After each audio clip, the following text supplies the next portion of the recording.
Arco de Risas. Capítulo 1. Aquellos que buscan justicia. 7 grandes montañas y 7 grandes lagos conforman un mundo. Dentro de él hay una infinidad de historias que contar. Las torres de la catedral escondían habitaciones repletas de libros que alguna vez pertenecieron a los viejos vicarios. Sus rosetones, cuando la luz del sol los tocaba, dibujaban en las tardes figuras de arcoíris sobre el jardín. Sus bases eran de un color gris azulado que escalaba hasta el rosa en su cúspide. Más adelante, tras los más de 100 metros de largo y los 70 metros de altura de sus torres, había un adornado jardín. Tras el jardín, se encontraba la enorme plaza donde un formidable obelisco se levantaba. Tras el gran puente que atravesaba las aguas negras del río, se encontraba el palacio. El palacio era una edificación antigua, erigida sobre fortalezas más antiguas aún, adornado en su frente con un arco e imágenes de patricios montados a caballo. La vieja sangre moraba en sus paredes pastel y se refugiaba bajo un hermoso techo cielo. La opulencia del distrito central de Risas era única, no puede caber duda razonable. Sin embargo, el panorama resultaba mucho más variopinto allá donde solo los ojos curiosos llegaban a husmear. Distrito Central comprendía a la Santa Catedral de Nostra Señoñe, habitada por los oradores. A esto debíamos añadir hectáreas de piedra y jardines que pertenecía al Palacio de Risas. Allí residía la vieja sangre, ahora acostumbrada a la vida ociosa y política. Al distrito se sumaba la Plaza de Carlos el Grande, el puerto de Tirso, el hospital de Matza y todo el bulevar de tiendas y bancos donde trabajaban estudiosos y letrados. Más allá del distrito central se erigían las casas de los laboradores, comerciantes menores y todo tipo de artesanos, sirvientes de lo más ridículo y artistas desenfadados. Su trabajo y naturalidad les daba ciertos derechos y reconocimiento por la nobleza de sangre. Por ello, estos distritos se encontraban protegidos por los muros de la ciudad. Fuera de estas murallas, con gran extensión al norte y al sur, se hallaban los pobres y los campesinos. Aquel día era una ocasión especial para la ciudad. Ese preciso sábado 4 finalizaba la construcción de las murallas. Su construcción había iniciado hace más de 50 años y terminó con un complejo altamente organizado de muros con 12 por 6 metros. La magnitud de tal obra arquitectónica, por supuesto, merecía celebración. Para ello, el archiduque de Risas había dispuesto, tan pragmático como siempre, unir esta inauguración con la celebración del fin de la batalla de Abi.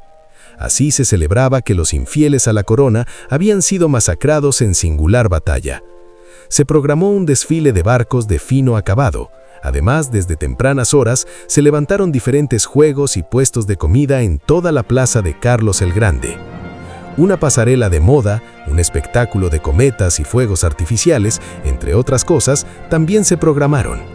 Como era obvio, toda la ceremonia iniciaría con la ponencia del archiduque de Risas, Carlo María, quien luego pasaría a dar real recibimiento al campeón de la armada, el corsario Bramón, quien con su nefasta espada y magia había logrado incinerar los cuerpos de cientos de infieles. La suavidad del aroma de primavera ya se respiraba en los jardines que cercaban toda la catedral, y allí, por entre los polvorientos barriles de vino y las alacenas de mohosos quesos, se paseaba un alma joven. Sus pocos años de vida contrastaban con las paredes viejas, las almas vetustas y los libros antiguos que vivían en el edificio. Sin embargo, todo el aparato de gárgolas y figurillas de piedras eran para él su hogar. Obligado a vestir las túnicas de los monaguillos, los monjes sacaban provecho de su energía inagotable para mantener limpia la catedral. Ellos se ocupaban de rezar, leer y escribir. Aunque no estaba capacitado para asistir en las santas ceremonias, para mantener su buena imagen, los sacerdotes le obligaban a vestir el chal símbolo de los miembros de la iglesia, las túnicas y pantalones de rojo carmesí y la camisa blanca que vestían los monaguillos. El chal es un símbolo de la iglesia y de sus miembros, ondea delante y por atrás de la espalda como un símbolo de que su poder sale de la batalla con la misma integridad con la cual entra, le repetía el viejo obispo Sant Turgeon cuando lo escuchaba renegar por la aparatosa vestimenta. Pero aquel día no se le había escuchado ninguna queja a nuestro joven muchacho. No, nada de eso. Las gárgolas lucían tan relucientes que por poco uno podía olvidarse que eran monstruos espantosos. El brillo metálico de las campanas se podía ver incluso desde el distrito de los pobres, y todo el inventario había sido revisado al menos 2 veces. Todo estaba en su lugar, cada uva y agujero en el queso había sido contado. La energía de los jóvenes debe ser administrada y empleada en beneficio de nosotros, los viejos, a quienes solo les queda energía para acabarse los ojos leyendo, repetía a menudo el obispo San Turgeon. Al obispo le encantaba soltar moralejas y refranes. A veces era totalmente exasperante, pero la mayoría del tiempo era un viejecito afable. Aunque después de todo, ni siquiera el viejo obispo podría exprimir una moraleja ante tan maravilloso trabajo. Una vez su padre, el padre Nicolás, y un grupo de monjes revisó que todo estuviera en orden, le dieron el permiso de quitarse las santas prendas e ir al festival. Eufórico por la ceremonia, el joven muchacho corrió a su habitación. Se desnudó y puso una camisa blanca más cómoda y holgada, ajustó sus pantoncillos y sus sandalias, apretó el grueso cinturón de algodón verduzco y guardó en él lo necesario para la ocasión. Una vez estuvo listo, salió disparado por la puerta trasera de la catedral rumbo a la plaza principal. Sin embargo, antes de que pudiera salir del recinto, el severo padre Blasme lo interceptó junto con otro compañero. ¿A dónde vas tan deprisa?, cuestionó el anciano Blasme. Tengo el permiso de padre y el obispo. Pero seguramente no tienes esto, dijo Blasme, sacando de su bolsillo una pequeña moneda dorada. Has hecho un buen trabajo, muchacho. Su compañero asintió con la cabeza y le dio al muchacho 2 monedas plateadas y 3 de cobre. Le revolvió el cabello y le dijo que no volviera muy tarde. Caso contrario, tendría que dormir en el jardín. El muchacho sonrió y agradeció a ambos monjes. Luego atravesó los jardines traseros con prisa, abrió la gruesa puerta metálica de la iglesia y con el ruido de varios gatos callejeros salió corriendo por la callejuela estrecha donde habitaban sastrerías y relicarios. «Es un buen muchacho», se dijo para sí mismo el padre Blasme. Al cabo de pocos minutos se encontró en la plaza de Carlos el Grande. A su vista, las distintas confiterías habían desplegado carritos para la venta de toda clase de turrones, empanadas, galletas y caramelos. El muchacho miró de un lado a otro el torreón donde se recibiría a los navegantes. Era casi ya el mediodía, la hora de la recibida. En sí, los largos discursos del duque no eran algo que le preocupara a él. Su ansiedad se dirigía al desfile de barcos y el recibimiento de los corsarios. La vida en la ciudad era bastante monótona y aburrida, pues el hermetismo mantenía lejos a los extranjeros y todo aquello que fuera ruidoso e interesante.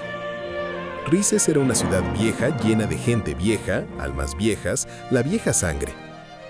Sin embargo, ese día soplaba un aire fresco. ¡Tararí! ¡Tan taran tan!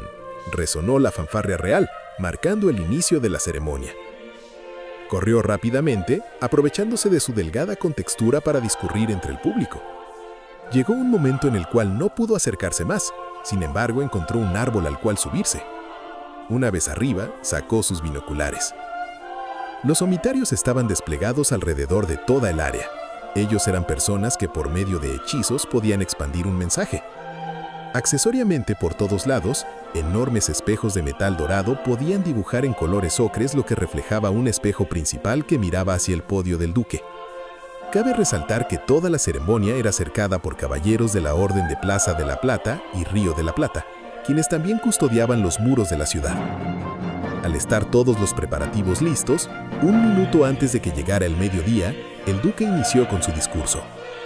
Nosotros brindamos especial saludo al distinguido pueblo ricense, de la flora, de la luna, del rubor de los árboles en primavera y del empuje incansable en el invierno, dijo en un plural majestático. Gracias a los dioses por el amanecer y a sus vicarios por la Eucaristía, en conmemoración con la victoria de las fuerzas reales contra los infieles en la batalla de Abi, en dignidad de los valientes miembros de la Marine y de la Armée que sirvieron al orden y con especial distinción en ovación a los hombres de la mar que aseguraron la rápida victoria, Nosotros creemos en la indiscutible fuerza del gobierno monárquico como única vía para la garantía de un mundo civilizado y justo. Nosotros despellejaremos de la tierra la barbarie aquí y donde sea necesario, a cuesta de cuantos infieles deban de ser purificados en la sangre y el fuego. Las almas de los guardianes han servido bien a sus verdaderos líderes y ustedes también lo harán. Una gran ambición es un gran ruido. Cuanto más aumenta, más se extiende. Caen las leyes, las ciudades, las coronas y los dioses. Todo se desmorona mientras el gran plan subsista. El duque terminó su discurso ante las miradas extrañadas de la población. El discurso fue demasiado corto y con menor barroquismo de lo habitual. Al cabo de unos minutos de silencio, un cuerno alertó la llegada del barco que la Marine había prestado a los corsarios. El navío adornado con bronce era un acorazado de pequeño tamaño. El barco fue amarrado cerca de la torre del duque. La gente armada con banderines se acercó para ver el desfile de la tripulación. Los corsarios eran antiguos piratas que fueron elegidos cuidadosamente para servir a la matrinidad. Su objetivo era infundir temor en otros piratas y servir en misiones muy especiales. Aquella tripulación era en especial eficiente en las misiones que cobraban del gobierno. Esa era la razón por la cual diferentes reinos suscribían largas listas de espera para contratar sus servicios. El primero en hacer acto de presencia en la ceremonia fue el temerario capitán de la tripulación, Bramón, el terror de los mercantes. Él era un hombre sumamente grande, pues medía alrededor de 2 metros de alto y tenía una prominente barriga. Su cabellera era blonda, grasosa y brillosa. Esta discurría por debajo de un ataviado tricornio de manera ondulante hasta por atrás de su espalda. También su barba era larga, redonda y blonda. Tenía los ojos pequeños y largos, piñiscados hacia afuera y de color azul. Sobre ellos se hallaban unas cejas blondas y tupidas. La nariz era prominente y rechoncha. Los labios gruesos y vulgares, las mejillas chaposas y con varias pecas. A pesar de la estación, el capitán llevaba un grueso abrigo de piel negra. Bajo su abrigo llevaba una camisa roja que exponía su macizo y peludo pecho tatuado. Sin embargo, el rasgo más distintivo del capitán eran los cuernos grandes que sobresalían de su tricornio negro. En su cara delantera, el tricornio dibujaba el emblema de la tripulación, un par de calaveras sonrientes atravesadas por 4 pares de tibias. Se sabía que muchos piratas tomaban apariencias extravagantes para sus propios fines, como lograr forjar una identidad propia, generar miedo en sus adversarios y, para la mayoría, para ocultar su verdadera apariencia ante un eventual retiro. A pesar de la amnistía que el gobierno brindaba a los corsarios, muchos de estos personajes no dejaban de lado sus tradiciones. Cuando el capitán llegó al púlpito desde el cual se tenía planeado que diera un discurso, se acarició las barbas y una vez todos sus hombres se formaron, empezó a reírse. Bajo el sol, tanto sus anillos como dientes metálicos empezaron a brillar. Nadie se esperó lo que estaba por suceder. ¡Se ja ja ja ja!, rió el pirata. ¡Ataquen! La gente no entendió lo que sucedía hasta que fue demasiado tarde. Antes de que la primera mujer gritara, los hombres de Bramón se encontraban despachando de 2 por 2 a los ciudadanos. Para la sorpresa de todos, los propios caballeros se sumaron a la masacre. Cuando nuestro muchacho, desde la altura de un árbol, vio la locura desatada, se quedó en blanco varios segundos y, movido por un instinto básico de supervivencia, subió hasta la copa del árbol para resguardarse. Una vez despejó su mente, intentó razonar una vía de escape. Gracias a su suerte, se encontraba en una posición más privilegiada que otros, pues desde lo alto del árbol pudo saltar a las diferentes tiendas que se habían armado en la plaza. Saltando con destreza entre los techos de lona, el muchacho logró llegar al final del cerco. Un guardia había fijado al chico, sin embargo, este saltó por encima de su cabeza y el guardia perdió la estabilidad para luego caer al suelo. Con un agujero en las defensas, la gente empezó a filtrarse fuera del cerco y todo se volvió más caótico. Para este entonces, nuestro chico ya estaba rumbo a la vieja catedral. En el camino observó que los caballeros no dejaban de gritar: ¡Muerte a los infieles! Al cabo de pocos minutos, llegó a la puerta principal. Él se dio con la gran sorpresa de que la puerta estaba sellada a cal y canto.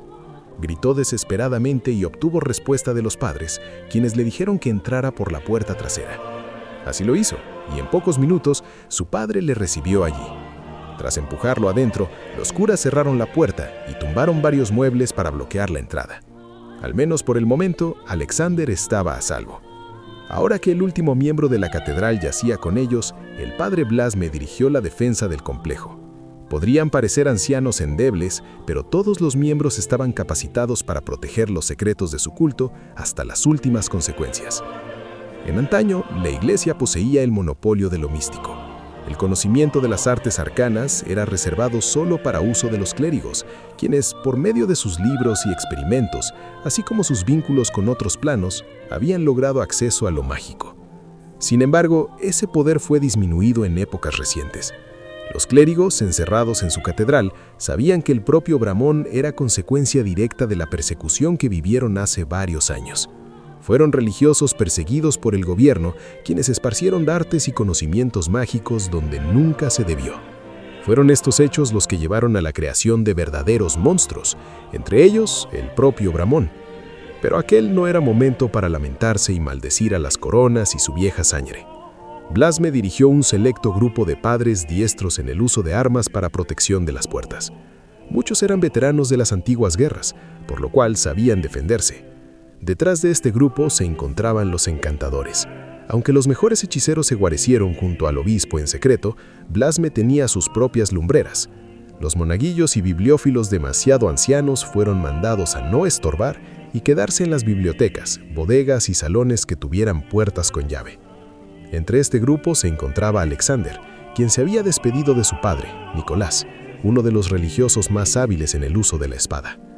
Las cosas afuera no parecían ir muy bien, y los gritos de las mujeres distraían los pensamientos de algunos. Blasme supo que el peligro había llegado cuando empezó a filtrarse el olor a cuerpos carbonizados. Era Bramón. Para sorpresa del padre Blasme, Bramón fue directamente a por la catedral. Los gritos del corsario, sus risas y sus burlas se escucharon con fuerza. Poco después empezó a tocar la puerta principal. ¿A qué plan maquiavélico respondía todo esto? Primero la masacre de la población de alta cuna dentro de la ciudad y luego el asedio a la iglesia. ¿Por qué sucedía este golpe, uno tras otro? Blasme escuchaba cómo Bramón golpeaba con su gordo puño la puerta. Sorprendentemente, él estaba solo. No se escuchaba que nadie lo acompañara. Blasme también sabía que esos golpes cargaban el peso del odio. Eso era personal. De repente, un sonido horrible. El metal de la puerta estaba crujiendo, rasgaba la madera como un animal y daba golpes a manos desnudas.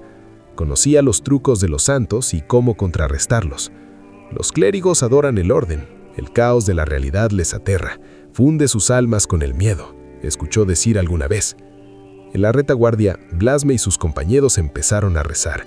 Para los clérigos, las palabras tienen un poder que trasciende lo físico. Determinados cantos en determinado tiempo e impregnados con el alma pueden tener poderes sobre la realidad, pero de nada sirvieron sus oraciones aquel día, pues Bramón derribó la puerta y con ella se llevó a un par de hombres incapaces de esquivar el golpe. Su figura colérica era como la de un uro salvaje. Con su entrada, los guardias de enfrente empuñaron sus bastones, los bastones de la iglesia, los bastones enroscados, armas con truco con un borde filoso rematado en una punta. Esta era la principal arma de los clérigos de la iglesia. Conozco bien a la iglesia, su culto a viejos dioses, pero conozco más a sus hechizos y brujos, clamó mientras los clérigos seguían sus pasos en posición de guardia. Una vez yo y mis hermanos fuimos a pedir comida a una iglesia de la caridad. Sus hermanos, ancianos soberbios, nos negaron sus migajas por nuestras almas impías. Si en su cielo también existen las castas y clases, ciertamente prefiero que no quede alma que sufra el descanso eterno. Sin embargo, esa experiencia me sirvió de algo. Sí, yo soy mucho más vivo que mis hermanos, siempre lo fui. Años más tarde, cuando incendié su templo, aprendí que sus madrigueras están llenas de espirismos y hechizos. Anduve una semana con dolores que casi me matan, sintiendo mis vísceras fundirse entre sí, pero recordé los susurros que escuché de niño entre sus paredes y mandé a uno de mis hombres a que buscara entre las cenizas un tonitrus embebido. Así forjé un amuleto, el que ven en mi pecho, mencionó al mismo tiempo que mostraba su colgante de calaveras. Les digo esto para que no puedan siquiera imaginar que luego de que mueran, yo, el gran pirata Bramón, recibiré algún castigo alguno. Bramón avanzó con el brazo estirado para llevarse consigo a toda la fila de espadachines. Antes de que siquiera los tocara, los clérigos clavaron en un solo tiempo la punta de sus bastones en el pecho del pirata. Sin embargo, su pecho permaneció intacto, como si intentaran agujerar el hierro con palos y rocas. Finalmente, el corsario empujó a toda la fila de guerreros hacia el muro de su izquierda. Blasme, sin titubear, mandó a sus hombres a que detuvieran con sus poderes al corsario, quien se vio detenido en seco. En una táctica muy arriesgada, Blasme dirigió a todas las fuerzas de arma blanca contra el corsario. Nuevamente no pudieron atravesar la piel de Bramón. Cuando los magos de la iglesia no pudieron más, su hechizo se rompió y Bramón quedó liberado. La bestia agarró de las cabezas a los clérigos cercanos y como si fueran palomas les torció el cuello. Otros fueron usados de trapeado, limpiando el piso con su sangre. Cuando Bramón se precipitaba hacia Blasme, Nicolás desenroscó su bastón y lo convirtió en una hoja fina. Armado de valor, el anciano se lanzó contra la bestia y logró clavarle la punta de su arma en un costado. Bramón quedó sorprendido por el arrojo del clérigo, así que luego de empujarlo hacia atrás, volteó a verle el rostro. Tú peleas por alguien más, lo veo en tus ojos. He asesinado a suficientes como tú. Sé reconocer a los de tu tipo, vociferó Bramón. Blasme no sabía qué sucedía. Se suponía que Nicolás sería el encargado de rematar a Bramón o servirle de guardia si todo salía mal, pero allí estaba, en el frente. Una pluma de sangre, respondió Nicolás. Una pluma de sangre era una especie de salvavidas pasado del boca a boca por marineros y comerciantes. El juego consistía en que, dentro de un barco, un tripulante tenía la opción de retar a un duelo al capitán de la nave invasora a cambio de salvar la vida que mejor le pareciera, incluida la suya misma. Alguien tiene que contar la historia, decían los bandidos. Sin embargo, como muchos sabían, Bramón se hizo precisamente famoso por no respetar las reglas de los piratas. Antes de que su rostro fuese paseado en festivales en todos los reinos, nadie lo conocía a causa de que no dejaba un alma viva en donde atracaba. ¿Una pluma de sangre?, dijo entre risas el corsario. ¿Por qué crees que seguiré este juego? Respeta las reglas, puede ser divertido, respondió Nicolás. Las reglas de los piratas son más como, ¿cómo decirlo?, recetas para hornear, dijo entre risas el corsario. Puedes o no seguirlas al pie de la letra, pero si así lo quieres, consigue una gota de tinta y el favor es tuyo. Los clérigos más veteranos explicaron la situación a los más jóvenes y todos decidieron apartarse. Se salvará a sí mismo, tentaban los más jóvenes en la orden. Salvará al obispo. Esta batalla la vamos a perder. Es la única salvación para el coro, adivinaban aquellos adultos que fueron recibidos en la congregación por el viejo Nicolás. Sin embargo, aquellos que lo conocieron en la guerra y que podían llamarse sus amigos, aquellos como Blasme, sabían que ningún voto con la orden era más importante para Nicolás que su propio hijo. Así, entre la incertidumbre de muchos, empezó el juego.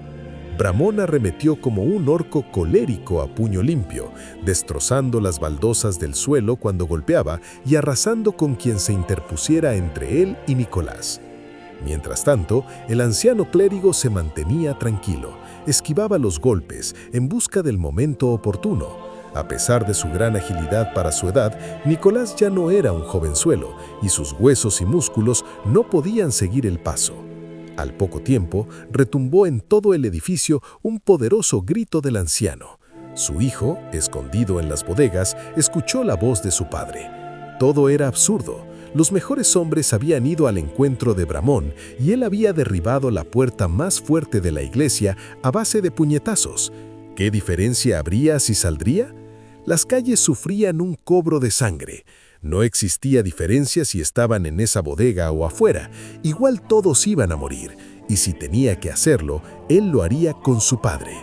Decidido en salir, el muchacho confrontó al padre que resguardaba la salida. Sus gritos fueron suficientes para alertar a los jóvenes aprendices y monaguillos que tampoco querían mantenerse encerrados como cerdos esperando al matadero.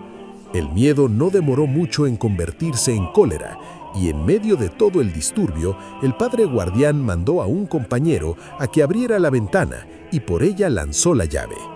«Nadie saldrá de aquí. Son órdenes del obispo», dijo el guardia. Sin tiempo que perder, el chico esquivó a los guardias y se levantó sobre una alacena para alcanzar la ventana y colarse. Casualmente, era de los pocos que podían entrar por ella. Mientras tanto, en el salón principal, el juego continuaba. Para estos momentos, Nicolás estaba en clara desventaja. Bramón apenas había empezado a sudar y no había gota alguna de sangre sobre su espada. «Ya sabes lo que dicen. Si haces tu trabajo, eres un buen soldado. Si te diviertes en este, eres un pirata», reía Bramón. No importaba el color morado de sus extremidades. La vida como soldado había sido solitaria. La vida como clérigo había sido solitaria. Sin embargo, esos últimos años no podían pesarse en oro. Fue en ese momento cuando lo vio, escondido como un pequeño animal en las columnas de al fondo. Solo quería hacerle ver que estaba allí. Su pecho sintió calor y su corazón se iluminó. Quizá, al menos por un minuto, el mundo podía ponerse de cabeza. La guerra, los pecados y la enfermedad, nada de ello, absolutamente nada más allá de ello era importante. Volvió a enroscar su bastón, y mientras que Bramón reía y tomaba impulso, el anciano se deslizó por su debajo. Tras fallar el golpe, Bramón se inclinó para tomarlo de las piernas, pero su barriga no le permitió pasar sus brazos por debajo. Ese momento de distracción fue aprovechado por Nicolás. Desde lejos, Alexander pudo ver un nuevo color en los ataques de su padre. Fue un destello breve, pero claro, había algo allí. Al final, con su último esfuerzo, Nicolás logró realizar un pequeño corte en la nuca del pirata. Esa había sido la prueba. Si obtenía una gota de sangre en su espada, el juego estaba ganado. «No es un verdadero juego si no es un reto», reía Bramón. Ya estaba apuntando demasiado alto. Debía haber pedido que me cortara un dedo. Bramón se repuso y tronó los nudillos y cuello. Nicolás, sin energías, se arrodilló en el suelo. «Supongo que ya tienes claro a quién vas a salvar», dijo Bramón, pero esta vez no reía. Bramón estaba intrigado. Nicolás apuntó a su hijo, quien se escondía en la parte alta de una columna. Bramón supo a quién le compraba la vida el pobre clérigo. «Alexander», dijo Nicolás antes de entregarse a la muerte. Fue una despedida bastante breve, porque la sangre en la garganta no le permitía hablar. Luego, Bramón, sin mayores inconvenientes, tomó en sus brazos al anciano y le partió la espalda en su pierna, matándolo de manera inmediata. Para cuando cayó el cuerpo al suelo, Blasme ya dirigía el contraataque. Una fila tras otra de soldados se dirigió contra el corsario. Algunos, más fuertes que otros, inclusive consiguieron rasguñarle, pero todos terminaron cayendo. Cuando la derrota estaba sellada ante la cólera rojiza de la bestia, Blasme buscó con la mirada a Alexander y corrió hacia el muchacho. Él aún no podía recuperarse del impacto emocional. Blasme le dio una llave y le dijo que se escondiera en el sótano. Luego de esto, tomando un poco de agua que guardaba en un frasquillo, Blasme formó una pirámide con sus manos y repitió un rezo. Ante él, un viento espeso y blanco se dibujó y golpeó repetidas veces a Bramón, deteniendo su ira imparable y desgarrando sus ropajes. El empuje de esta fuerza se repetía con cada nueva oración. Sin embargo, su fuerza era tal que también desgarraba a los clérigos que estaban cerca. Además, con cada rezo, Blasme sufría un corte en sus brazos, cada uno más profundo que el anterior. «La iglesia es un campo. Puedes arrancar todas las flores, pero nada detendrá a la primavera», dijo Blasme con los brazos deshechos para luego arrodillarse y entregarse a su destino. Bramón, quien había empezado a jadear, agradeció la protección de su amuleto. Sin lugar a duda, la victoria pudo ser mucho más amarga de no tenerlo en su poder. Una vez repuesto, no existiendo más almas vivas en el salón, se acercó hacia Blasme e incendió su cuerpo. Las llamas empezaron a brotar de los brazos de Bramón y éstas azotaron todo como un par de hachas furiosas. Para sorpresa del corsario, el último de los clérigos no rogó ni gritó.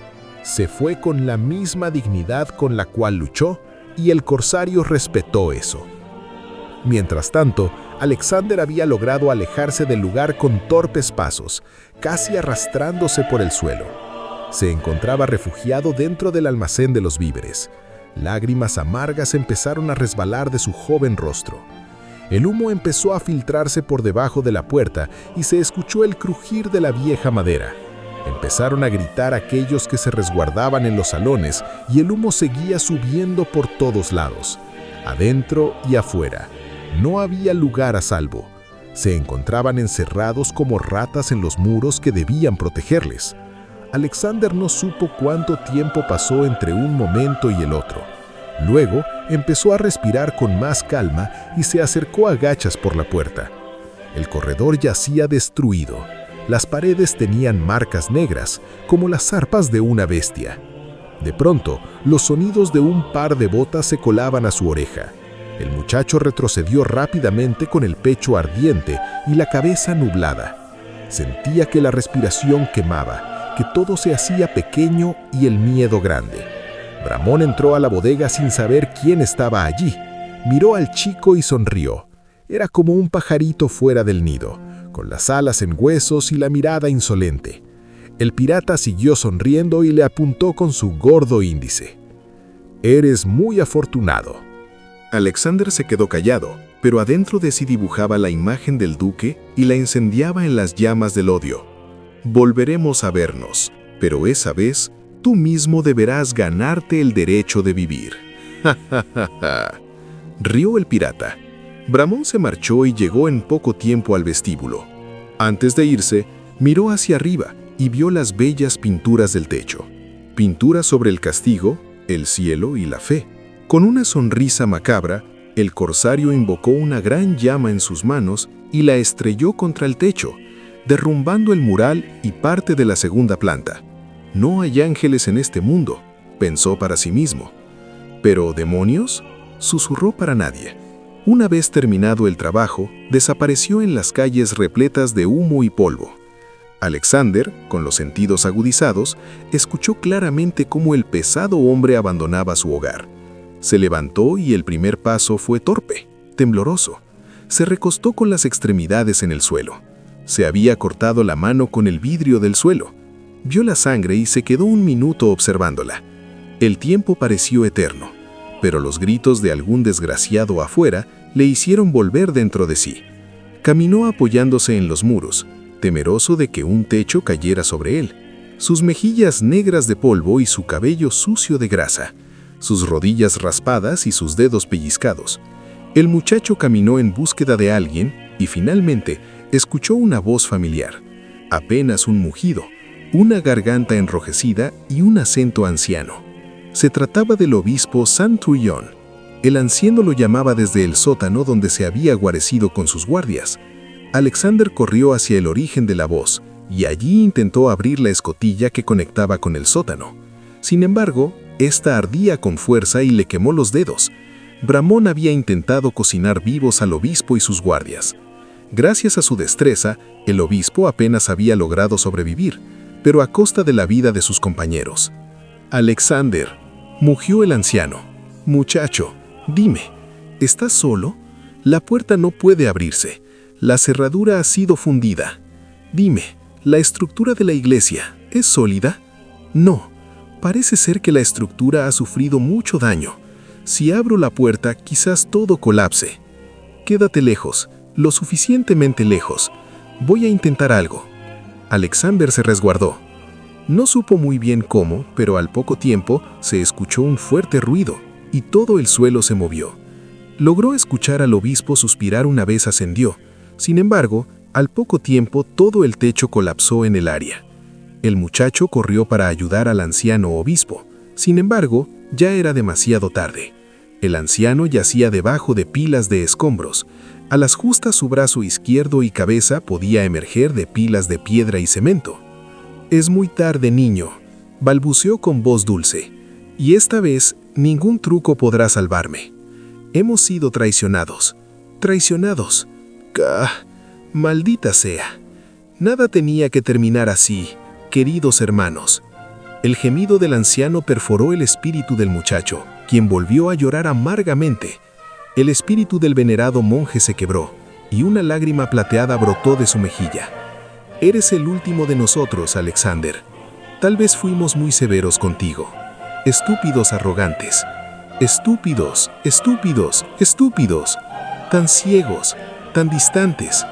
Todo cuanto pudimos darte es tuyo, incluido esto, el último obsequio de nuestra iglesia». El obispo mostró un frasco roto entre sus manos y entre los vidrios una pequeña flor de color rojo, similar a un hibiscus, formando espirales suaves que se movían como una suave llamarada. Sus estambres carmesí despedían polen que caía como ceniza contra sus pétalos. Con lágrimas en el rostro, el moribundo le suplicó que la tomara y comiera, porque era un tesoro que su orden había guardado de generación en generación. «Vendrán a saquear este lugar. Vendrán a robar nuestros tesoros, pero prefiero darte esto a ti, y si al menos con esto puedo darte mayores oportunidades de vivir y pasar nuestra memoria, moriré contento. Hemos sido traicionados», dijo antes de escupir sangre. «Tú eres lo último de nuestra memoria». Alexander tomó la flor. Los ojos vidriosos del anciano se apagaban mientras aguantaba la tos. No dudó más e ingirió el artefacto, cuyo sabor era picante y áspero. Luego de esto, el obispo pidió perdón una última vez, cerró los ojos y se entregó a la muerte. Fue un hombre con fuerte espalda, ojos pequeños, sonrisa modesta, frente chata y cabello plateado. Siempre llevaba consejos de calma y paz, pero no tuvo ese privilegio en su muerte. Alexander lloró amargamente la pérdida de otro ser querido y no quiso apartarse del cuerpo. Poco duró su luto, pues se escucharon pasos en la entrada. El muchacho se resguardó detrás de una pira de escombros, jadeando aún por el calor de su última comida. Desde allí pudo ver a los nuevos intrusos. «¿Usted se casó aquí, capitán?», cuestionó uno de los soldados. «No sea payaso, teniente. En ese entonces ni siquiera tenía barba, y este lugar era muy costoso.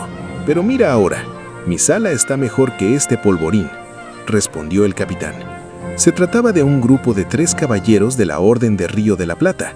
Estaban buscando algo que llevarle a sus esposas luego de la campaña. «¿Qué buscamos, capitán? Las joyas deben estar en los sótanos y habitaciones del cardenal», preguntó con curiosidad el soldado.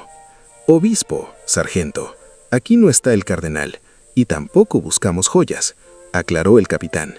«Las posesiones metálicas de la iglesia son informadas minuciosamente a la tesorería. El duque mandará a buscarlas y los querrá intactos. Por esa razón, solo el capitán pirata fue encomendado para evitar robos de su gente. Si cogemos el oro, seremos claros culpables. Lo que buscamos es todo aquello que tenga valor y no sea de metal. Deben tener muchas provisiones», respondió el mismo soldado. «¿Cuántos eran? ¿200? El grupo no demoró mucho en encontrar la bodega y una vez allí, tomaron uno de los carros y empezaron a saquear los víveres.